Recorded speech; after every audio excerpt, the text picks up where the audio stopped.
हम यूँ समझते हैं कि 1 महीने के बाद इलेक्शन है, वही तैयारी के हिसाब से हम काम करते हैं। 182 में एक मुस्लिम एमएलए हूँ, लेकिन मेरी हमेशा आवाज मैंने उठाई है और हर इश्यू पे, चाहे वक्फ बोर्ड का इश्यू हो, आसान धारा की बात हो, मॉब लिंचिंग की बात हो। नरेंद्र मोदी साहब ने भी कहा कि खाड़िया हम कैसे हार गए। उन्होंने भी उनके कार्यकर्ताओं से, उनके नेताओं से सवाल किया कि खाड़िया सीट हम कैसे हार गए, कि खाड़िया के अंदर जो लोग रहते हैं, और उन्होंने जो भरोसा कांग्रेस पार्टी के ऊपर जिस तरह से वो विस्तार से मैं एमएलए हूँ मेरे पे रखा है, ये आज तक का रिकॉर्ड है कि 50 साल से कभी वो सीट कांग्रेस पार्टी जीती नहीं थी। बड़े नेता गुजरात के अंदर सिर्फ जमालपुर की सीट को ही टारगेट बना के चल रहे थे। ऐसे वक्त के अंदर भी जमालपुर की आवाम ने 2022 के अंदर एक तरफी वोट डालकर मुझे कामयाब बनाया, और जो सामने जो पार्टी के जो लोग इलेक्शन लड़ रहे थे उनकी तमाम लोगों की डिपॉजिट जमानत जब्त हो गई। तो ये लोगों का भरोसा और विश्वास जिस तरह से मेरे पे है। न्यूज फॉर भारत हमारे इस मंच पर मैं आरिफ आलम आप तमाम का बहुत स्वागत करता हूं। 2022 का गुजरात विधानसभा कई मायनों में ऐतिहासिक था। सबसे पहली बात ये थी कि गुजरात में बीजेपी की ऐसी लहर थी कि उसने तमाम रिकॉर्ड को तोड़ दिया था और 150 से ज्यादा सीटों पर कामयाबी हासिल की थी।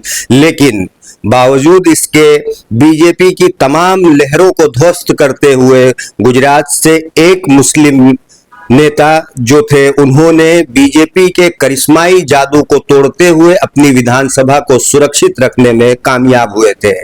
चुनाव को करीब 4 साल हो चुके हैं, बावजूद इसके आज इमरान साहब के साथ में बैठा हूं और उन्हीं से बातचीत करूंगा कि ये 4 साल का उनका सफर कैसा रहा और इस कामयाबी के पीछे कितनी चुनौतियां थी। इमरान साहब, कई बार इंटरव्यू करने की कोशिश की लेकिन वक्त नहीं मिल पाया। आज 4 साल के बाद मैं इंटरव्यू कर रहा हूं। चुनौतियों को कैसे देखते हैं और ये 4 साल का जो सफर था कैसे इसे आप देख रहे हैं? आदाब, नमस्कार। मैं इमरान खेड़ावाला, एमएलए जमालपुर खाड़िया। खास करके आपकी चैनल के माध्यम से आपने जो सवाल किया उसका मैं सबसे पहले ही जवाब दूंगा कि जमालपुर खाड़िया की जो आवाम है, मेरी जो प्रजा है, मेरे वोटर्स है, उन्होंने मुझे 2017 से लगाकर 2022 में दोबारा 2 टर्म से एमएलए का जो बनने का मौका दिया। मैं उन तमाम मेरे मतदारों का सबसे पहले शुक्रगुजार करता हूं। और खास करके आपने बात कही कि चुनौतियां पॉलिटिक्स के अंदर 30 साल से कांग्रेस पार्टी गुजरात के अंदर सत्ता में है नहीं। सत्ता के नहीं होने के बावजूद भी आज हमारे कांग्रेस पार्टी के पूरे गुजरात के जो कार्य करें, जो हम आंदोलन करते हैं, हम जो प्रोटेस्ट करते हैं, पुलिस हमको डिटेन करके ले जाती है, पुलिस केस बनाती है, फिर भी आज भी हमारी कांग्रेस के पूरे गुजरात के जो कार्य करें वो आज भी मजबूती से हम सामना कर रहे हैं। भारतीय जनता पार्टी की सरकार 30 साल से है, और 2017 की बात करूं कि 2017 के अंदर 72 एमएलए थे और 2022 के ये इलेक्शन के अंदर सिर्फ 12 एमएलए हैं। फिर भी गुजरात असेंबली के अंदर कांग्रेस पार्टी के जो 12 एमएलए हैं, वो हर एमएलए अपने अपने विस्तार की और पूरे गुजरात की जो बात रखता है।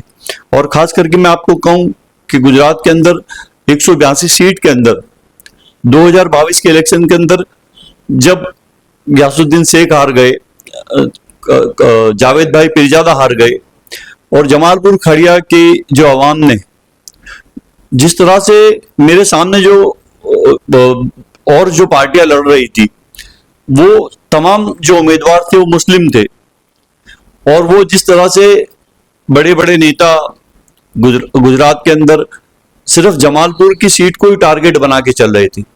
ऐसे वक्त के अंदर भी जमालपुर की आवाम ने 2022 के अंदर एक तरफी वोट डालकर मुझे कामयाब बनाया, और जो सामने जो पार्टी के जो लोग इलेक्शन लड़ रहे थे उनकी तमाम लोगों की डिपॉजिट जमानत जब्त हो गई। तो ये लोगों का भरोसा और विश्वास जिस तरह से मेरे पे है, और मैं भी कोशिश यही कर रहा हूं कि मेरे आवाम से, गुजरात की प्रजा से, मेरे मतदारों से मैं पूरी तरह से जो मैं इलेक्शन जीता हूं तो उनको जो बदला दे सकूं।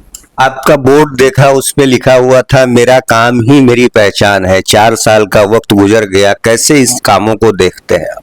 नहीं, ये मेरा टैग है। मैंने इलेक्शन लड़े विधानसभा के, जब से मैंने कि मेरा टैग था कि मेरा मेरा मेरा काम ही मेरी पहचान है, वो टैग आज भी लोगों के दिमाग के अंदर है।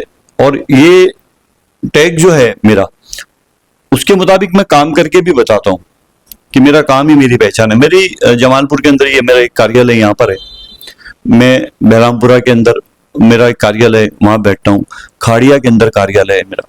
सब जगह पे मैंने अलग अलग वक्त दिया है, वहां जा हर हफ्ते एक एक दिन मैं बैठता हूँ।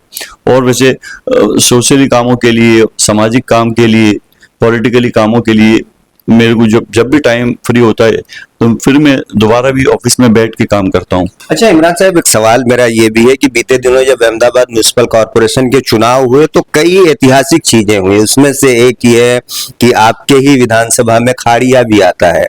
खाड़िया जिसे हिंदुत्व का गढ़, बीजेपी का गढ़, तमाम चीजें कही जाती हैं, लेकिन इस बार कांग्रेस ने वहां पर अपना परचम लहरा दिया। कितनी मेहनत इसके पीछे रही?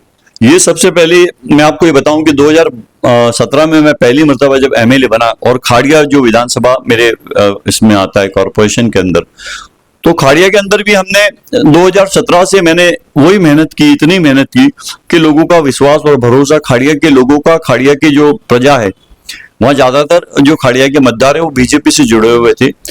लेकिन उन्होंने 2017 के बाद 2026 हो गया, ये 7 साल के अंदर उन्होंने जो कामगिरी मेरी देखी, तो उन्होंने इस मर्तबा कांग्रेस के अंदर जो कांग्रेस के उम्मीदवार लड़ रहे थे, वो चारों चार पैनल को उन्होंने वोट दिए।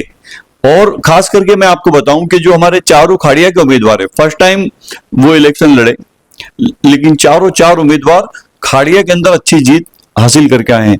वो श्रेय भी मैं खाड़िया की जनता को देना चाहता हूं कि खाड़िया के अंदर जो लोग रहते हैं और उन्होंने जो भरोसा कांग्रेस पार्टी के ऊपर, और जिस तरह से वो विस्तार से मैं एमएलए हूं मेरे पे रखा है, ये आज तक का रिकॉर्ड है कि 50 साल से कभी वो सीट कांग्रेस पार्टी जीती नहीं थी।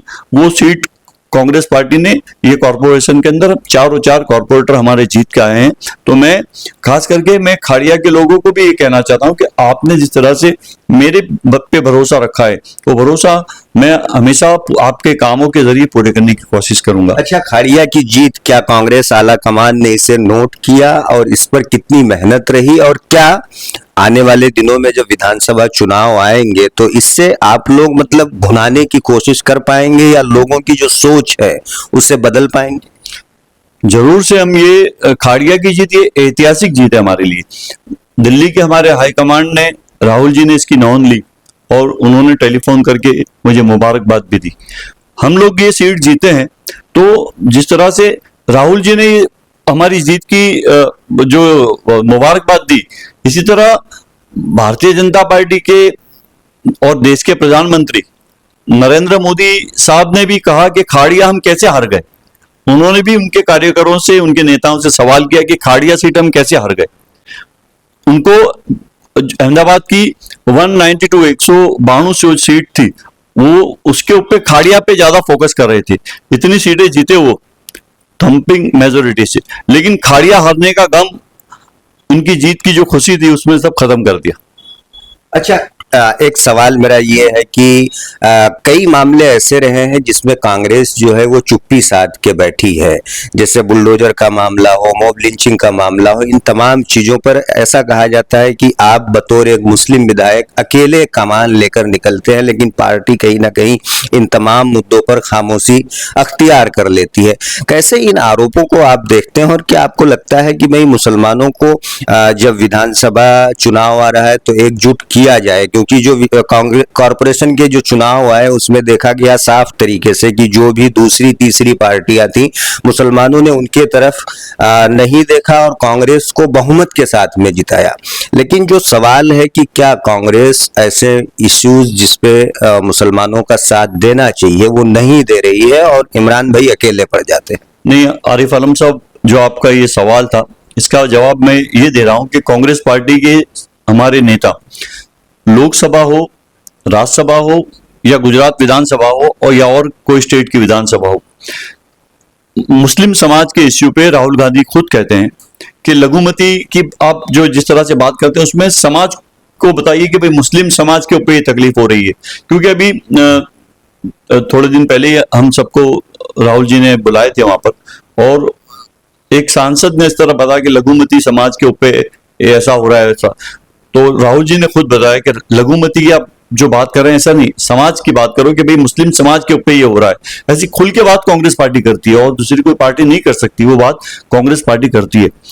रही बात गुजरात विधानसभा की, कि गुजरात असेंबली के अंदर मैं 182 में एक मुस्लिम एमएलए हूं, लेकिन मेरी हमेशा आवाज मैंने उठाई है और हर इश्यू पे, चाहे वक्फ बोर्ड का इश्यू हो, आसान धारा की बात हो, मॉब लिंचिंग की बात हो, जो भी इश्यू लघुमती समाज के हैं, 3 तलाक की बात हो, हज कमेटी की सब्सिडी बंद कर दी वो बात हो, हर इश्यू के ऊपर मैंने गुजरात विधानसभा के अंदर जब आवाज उठाई है, तो उस वक्त मेरे जो भी कांग्रेस पार्टी के जो हमारे एमएलए थे, हमारे साथी धारासभ्य यार, और हमारे प्रदेश अध्यक्ष अमित चावड़ा जी, वो भी विधानसभा के अंदर एमएलए, उन्होंने हमेशा मेरा सपोर्ट किया है। और जिस तरह से कांग्रेस पार्टी के 12 एमएलए, लेकिन हम लोग जो जिस तरह से उनके पूरी भारतीय जनता पार्टी की मेजोरिटी के सामने हम मजबूती से हर इश्यू के ऊपर लड़ते हैं और उनका साथ सहकार हमको मिलता है। आपने बुलडोजर की बात की है, बुलडोजर के अंदर कांग्रेस पार्टी ने नहीं बोला।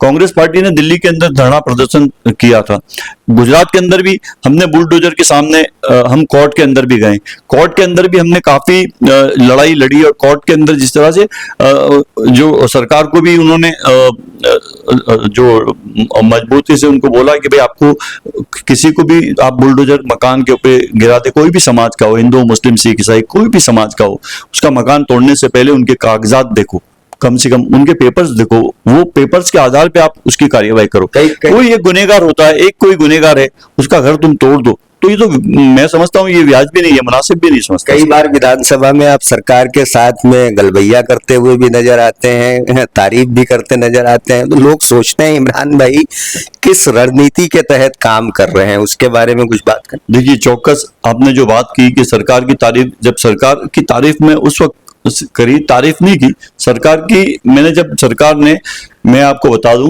कि मैं जो जमालपुर खड़िया विधानसभा से एमएलए हूं, यहाँ ज्यादातर लोग जो टेक्सटाइल से जुड़े हुए लोग हैं, उनकी फैक्ट्री की बात करूं मैं कि उनकी फैक्ट्रियां 2 साल से बंद थी और बहुत मेरे प्रयास के बाद सरकार ने वो फैक्ट्री का जिस तरह से काम के लिए अधिकारियों को जो सूचना दी, जीपीसीपी को सूचना दी, कॉर्पोरेशन को सूचना दी, तमाम अधिकारियों को मुख्यमंत्री ने बुलाकर मीटिंग करवाई मेरे से कि फैक्ट्रियां क्यों बंद है।